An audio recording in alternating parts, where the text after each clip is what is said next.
আপনারা একটা কথা হয়তো ছোটবেলা থেকে শুনে আসতেছেন যে যখন টাকার অভাব দেখা দেয় বা সাংসারিক অভাব দেখা দেয় তখন ভালোবাসা জানালা দিয়ে পালায়। আর আজকে আমি সেটার সত্য একটা ঘটনা নিয়ে আসছি।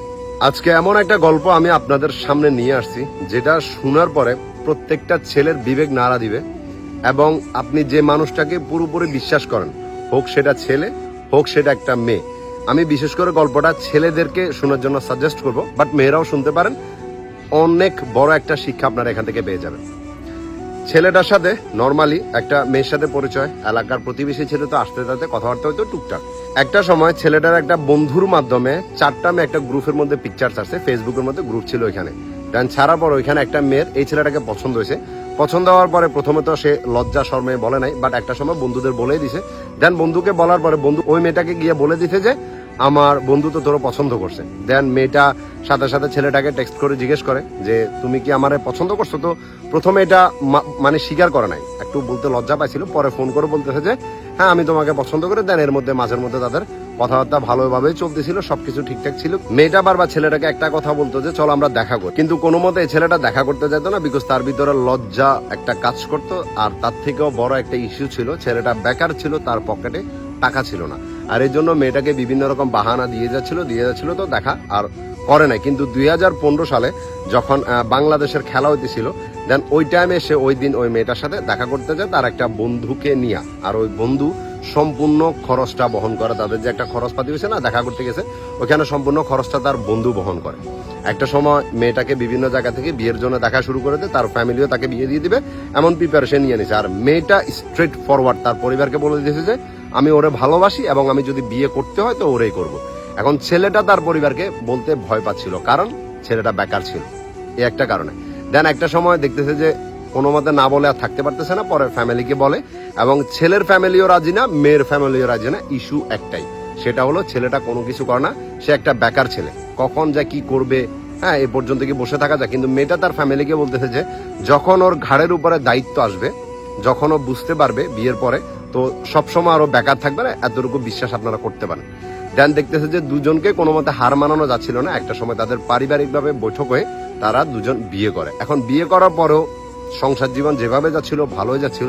বুঝতে পারতেছেন একটা বেকার ছেলে সংসার আর কেমন যেতে পারে। এর মধ্যে মেয়েটাও পড়ালেখা করবে এবং তাকে পড়াশোনা করানোর যে খরচপাতি সম্পূর্ণ ছেলেটার পরিবার বহন করতেছিল এবং ছেলেটাও দিচ্ছিল। কিন্তু একটা সময় ছেলেটা চিন্তা করলো যে এভাবে আর কতদিন, এবং সে বাহারান যাওয়ার জন্য ভিসা প্রসেসিং সম্পূর্ণ দিয়ে 2 মাসের ভিতরে তার ভিসা হয়ে যায় এবং সে বাহারানও চলে যায়। কিন্তু ওইখানে যাওয়ার পর আসলো আরেকটা বাধা, সেটা হলো ওইখানে কাজের থেকে লোক বেশি। প্রায় 3 মাস পর্যন্ত এখানে বসেছিল, কোনো রকম কাজ কাম পায় নাই, বাট তারপরও বউকে বুঝাইতেছে, ঠিক আছে, বউ বুঝতেছে। দেন এর মধ্যে সে একটা সময় ডিসাইড করে যে সে বাহারান থেকে চলে আসবে। কিন্তু ওই টাইমে তার মাথার উপরে ঋণের একটা বোঝা ছিল, যেহেতু প্রায় 4 লক্ষ টাকার মতো খরচ করে বাহারান গেছে, তো সম্পূর্ণ টাকায় ঋণ ছিল। এর মধ্যে তার বউ ছিল প্রেগনেন্ট। এখন সে চিন্তা করতেছে যে কি করবো ওই টাইমে। তার বউ তাকে প্রশ্ন করতেছে যে তুমি বলো আমি কি করব, ঠিক আছে, যদি তুমি বলো আমি বাচ্চা রাখবো, না হলে আমি বাচ্চারা কি করব বুঝতে পারতেছ। এরপরে ছেলেটা বলতেছে যে তুমি মার সাথে কথা বলে দেখো। এখন মার সাথে বলছে, মা বলতেছে যে তুমি বড় বোনের সাথে কথা বলে দেখো। তো বড় বোনকে বলার পর সবার থেকে সব সিদ্ধান্তটা শোনার পরে মেয়েটা চিন্তা করলো যে আসলে বাচ্চারা দুনিয়া আসার মতো পরিস্থিতি এখন হয় নাই। এখন টাকার জন্য শুধু ছেলেটা তার বাচ্চাকে করতে হয়েছে এবং এটা করছে মেয়েটা নিজে করে ফেলছে, তার বাড়িতে গিয়ে বাচ্চাটাকে এমন করে ফেলছে। এবং এটা করার ফলে তার শারীরিকভাবে অনেক, বুঝতে পারতেছেন, দুর্বল হয়ে পড়ে অনেক কিছু হয় মেয়েটার। দেন এরপরও ওইখানে মোটামুটি সে যে দেশে আসবে বলছে, দেশে আসা হয় নাই। ওইখানে মোটামুটি তার ভাই একটা কাজ দিছে, ওইটা করতেছিল, ওইভাবে যাচ্ছিল। এর মধ্যে তার বউর সাথে একদিন ঝগড়া হয়। আর ঝগড়াটা কোন বিষয় নিয়ে, মানে ছেলেটার যে কাজিন আছে না, কাজিনের বাসার মধ্যে তার ওয়াইফ গেছে। এখন ওইখানে কেন গেছে এবং সন্দেহমূলক কিছু কথাবার্তা বউকে বলছে যে ওইখানে তুমি কেন গেছো। এখন যাওয়া এই যে কথাটা নিয়ে এখন বোর ইগোতে এটা লাগছে যে তুমি কি আমার সন্দেহ করতেছো, তুমি আমার ইজ্জত নিয়ে কথা বলতেছো, এক্সেট্রা এক্সেট্রা বলে বউ কি করছে, বাপের বাড়িতে চলে গেছে। বলতেছে যে ওর বাড়িতে আর আসবে না, ওর সংসার আর করবে না।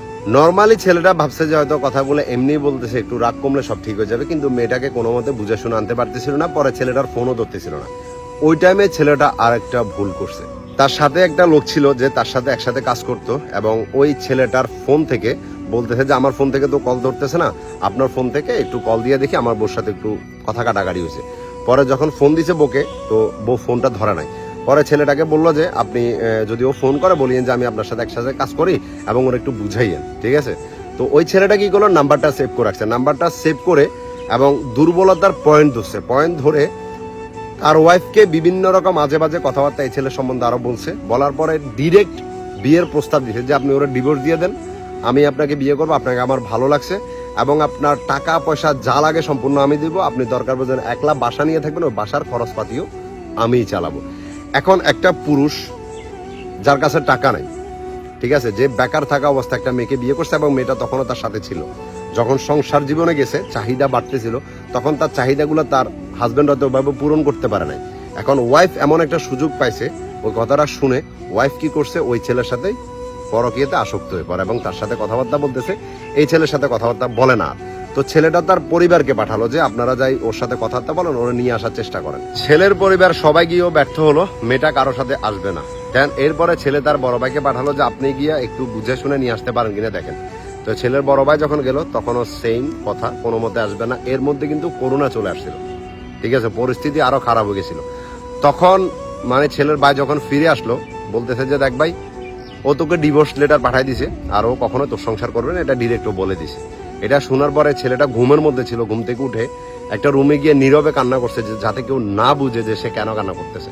পরে সে কোনো রকমে কষ্ট মষ্ট করে সে চলে আসলো বাংলাদেশে, যে আসার পর হয়তো সবকিছু ঠিক হয়ে যাবে এটা চিন্তা করে যখন দেশে আসলো, তার ওয়াইফকে আনতে গেল, তার ওয়াইফ কোনো মতে আসতে রাজি না এবং তার সংসার করবে না, ডিরেক্ট বলে দিছে। পরে সে ব্যর্থ হয়েছে এবং সে 6 মাস দেশে ছিল, অনেক চেষ্টা করছে এর ভিতরে তাকে নিয়ে আসার, অনেকবার ট্রাই করছে, অনেক কান্নাকাটি করছে, কিন্তু তার ওয়াইফের স্ট্রেট ফরওয়ার্ড একটা কথা যে সে আসবে না। পরে সে আবার বাইরের দেশে চলে গেছে। এখন একটা কথা আমি আপনাদেরকে বলি, এই যে সম্পূর্ণ একটা প্রসেসিং হলো, এখন আপনারাই ডিসাইড করেন যে এই যে কাজটা হলো এটা কেন হয়েছে। ভালোবাসার অভাব ছিল? দুজনের মধ্যে ভালোবাসা পারফেক্ট ছিল, না হলে একটা বেকার ছেলেকে কখনো একটা সুন্দরী মেয়ে বিয়ে করতো না, বুঝতে পারতেছেন? ফ্যামিলিগতভাবে বিয়ে কখনোই তাদের হতো না। ভালোবাসার অভাব ছিল না, তাদের যেটার অভাব ছিল সেটা ছিল জাস্ট টাকা। কারণ যখন আপনি খালি হাতে বিয়ে তো করতে পারবেন, বাট বিয়ে করার পরে যে দায়িত্বগুলো আপনার মাথার উপর আসবে ওগুলোকে আপনি ইগনোর করতে পারবেন না। ওই চাহিদাগুলোকে আপনি না পূরণ করলে আপনার প্রতি ভালোবাসা ধীরে ধীরে কমে যাবে এবং যদি অন্য কারো কাছ থেকে সে ওই জিনিসটা পাওয়া শুরু করে তার প্রতি ভালোবাসাটা শিফট হয়ে যাবে।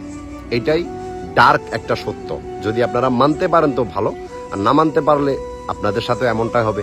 আর একটা কথা বলি, নিজের পার্সোনাল জিনিস, বন্ধু হোক, যত কিছু হোক, যত আপন হোক, শেয়ার করিয়ে না, কারণ সময়ে সবাই সদ্ব্যবহার করে। আর এমন স্টোরি বিশেষ করে প্রবাসীদের সাথে হয়, তারা যে রুমমেট গুলার সাথে থাকে তারা তাদেরকে অনেক আপন মনে করে, কিন্তু প্রত্যেকজন রুমমেট আপন হয় না।